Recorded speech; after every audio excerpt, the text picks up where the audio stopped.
Savaki is a really unique hidden gem.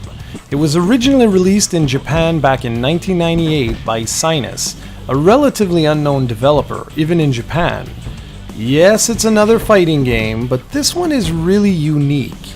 Keep in mind that the Dreamcast was only released a year later in 1999, so this was released really late in the Saturn's life cycle, and it actually came recommended from a viewer here on YouTube.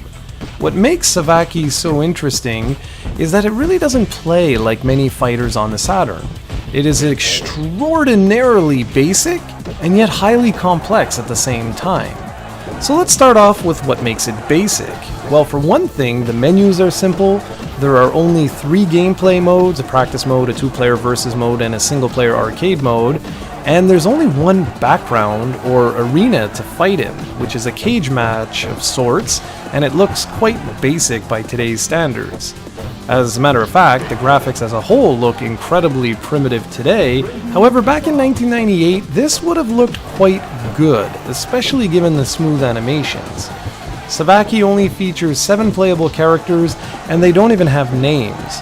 Instead, they have a fighting style, so everything from karate to freestyle fighting is featured.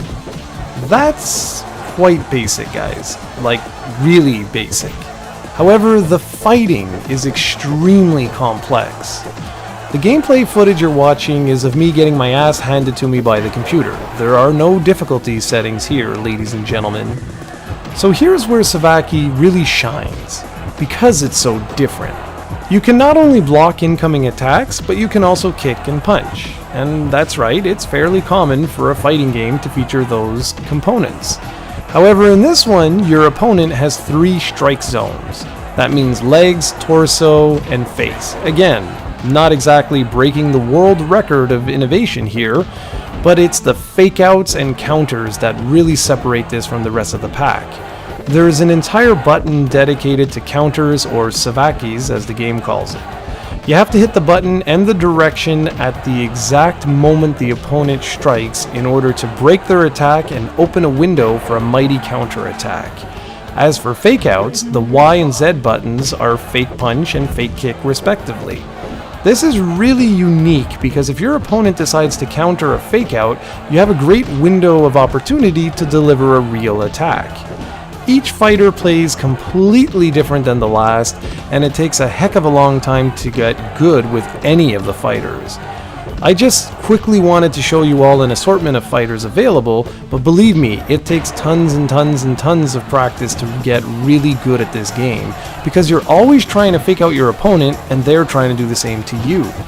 When you couple the fake-out system with the 3 strike zones, plus the counter move, you have yourself an incredibly deep fighter.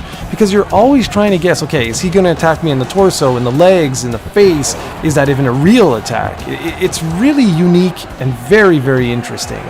My biggest criticism is that the game feels half-baked. It feels as though everything in the budget went towards gameplay and the lush animations, but they forgot to name the characters, and only having one background is unacceptable for any fighting game. So while you're tremendously impressed with the gameplay, you walk away as though there's just a lot missing from the overall package. Now the good news is that if you like what you're seeing here, this game's not too expensive on eBay, which is quite surprising. So make sure you act fast if you'd like to pick one up.